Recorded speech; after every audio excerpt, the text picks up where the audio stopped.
ओम नमो भगवते वासुदेवाय नमः। स्वागत है आप सभी का मेरे एच.एस. भारद्वाज यूट्यूब चैनल पर।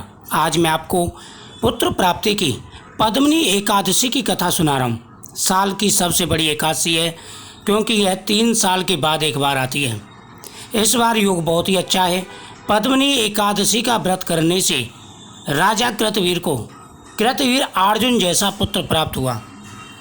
इस दिन जो व्यक्ति भगवान शिव के और भगवान कृष्ण का पूजन करते हैं और इस कथा का श्रवण करते हैं, उनकी प्रत्येक मनोकामना पूरी हो जाती है। आज के दिन भगवान शिव को धतूरे का फल अर्पण करना चाहिए। उनके सामने दीपक जला के उसमें 2 लौंग डालनी चाहिए। साथ ही भगवान कृष्ण का पूजन करना चाहिए। भगवान के सामने नैवेद्य रखें। केले का फल, मक्खन, मिश्री, तुलसी पत्र, हाथ में पुष्प लेकर के इस कथा का श्रवण करें। जो व्यक्ति पुत्र की कामना से इस कथा का श्रवण करते हैं, उनकी मनोकामना पूरी हो जाती है। आज के दिन गौ माता की पूजा का विशेष महत्व है। जो व्यक्ति आज के दिन गौ माता का पूजन करते हैं, उनके जीवन में आ रहे सारे कष्ट और परेशानियां दूर हो जाती हैं। आज के दिन एक केले का फल, गुड़ गौ माता को खिला करके आएँ। पुत्र की इच्छा बोल करके गौ माता को वस्त्र उड़ाएँ। इससे पुत्र की मनोकामना पूरी हो जाती है। आज के दिन तुलसी माता की पूजा का विशेष महत्व होता है। एकादशी के दिन पुत्र की कामना से अगर तुलसी माता के सामने दीपक जलाया जाए तो पुत्र धन की मनोकामना पूरी हो जाती है।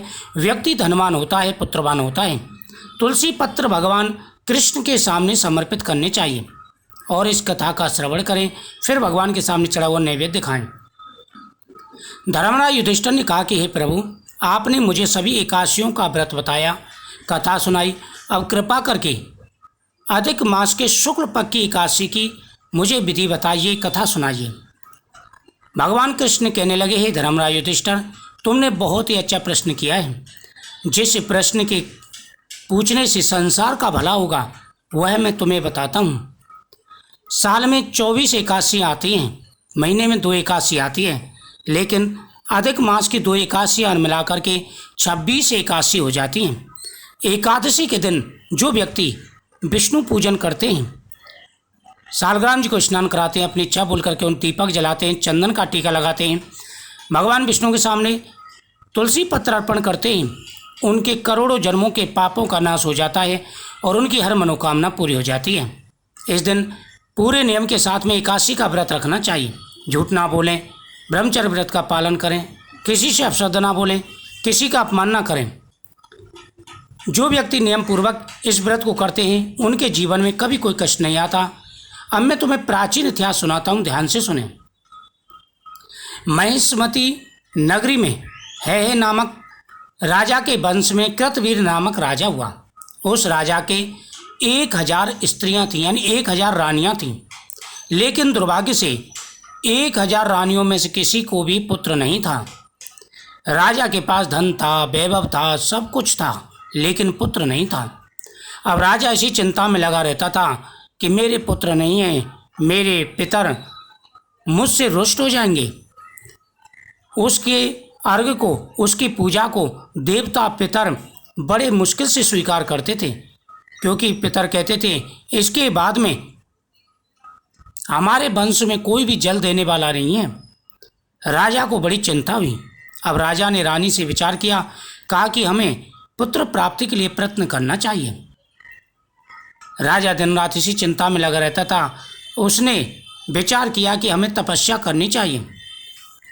उसकी एक रानी थी जो इक्ष्वाकु वंशीय राजा हरिश्चंद्र की पुत्री थी। उसका नाम पद्मिनी था। राजा कृतवीर और पद्मिनी रानी तपस्या करने के लिए वन में चले गए।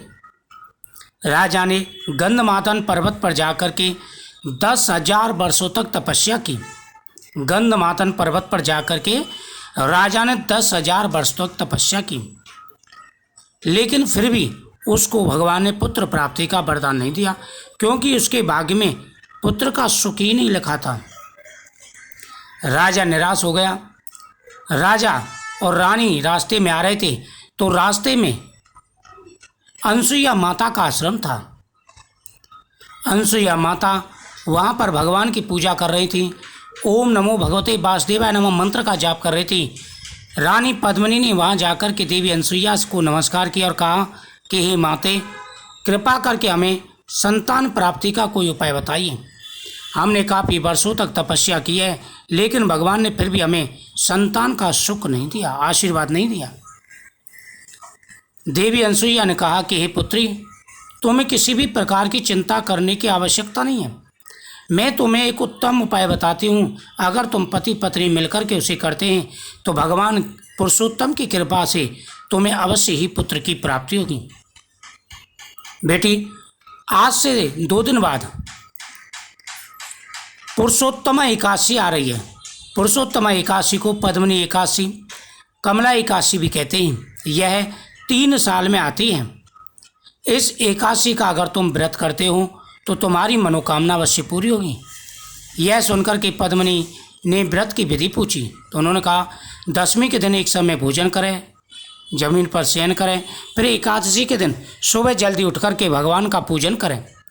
भगवान का पूजन करते हुए अपनी इच्छा बोले, भगवान के सामने दीपक जलाए तथा बेल पत्र पुष्प भगवान को समर्पित करें और पूरे नियम के साथ में अगर व्रत करें, ओम नमो भगवते वासुदेवाय नमः मंत्र का जाप करते हुए हवन करें तो अवश्य ही इच्छा पूरी हो जाती है।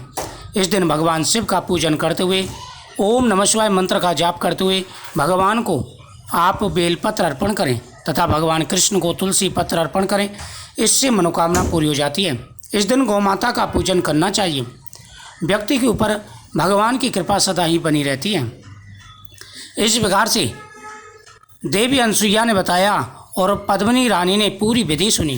फिर आकर के अपने पति से कहा कि हे पतिदेव, हे राजन, मुझे देवी अनसुईया ने इस प्रकार से व्रत बताया है, हमें वह व्रत भी करना चाहिए। यह सुनकर के राजा ने कहा कि हे रानी, शुभ कार्य में देरी नहीं करनी चाहिए। अगर इस प्रकार से उन्होंने कहा है तो हमें अवश्य व्रत रखना चाहिए। ना जाने इस व्रत के करने से हमें संतान का सुख प्राप्त हो जाए। यह मन में विचार करके उन्होंने राजा रानी दोनों ने मिलकर के यह व्रत किया। राजा रानी ने पूरे नियम के साथ में, श्रद्धा के साथ में यह व्रत किया और भगवान कृष्ण, भगवान पुरुषोत्तम की कृपा से राजा और रानी को सुंदर संतान का सुख प्राप्त हुआ। इस व्रत के प्रभाव से निसंतानों को संतान का सुख प्राप्त हो जाता है। धनीनों को धन की प्राप्ति होती है। सभी मनोरथ पूर्ण हो जाते हैं। प्रत्येक व्यक्ति को व्रत अवश्य करना चाहिए।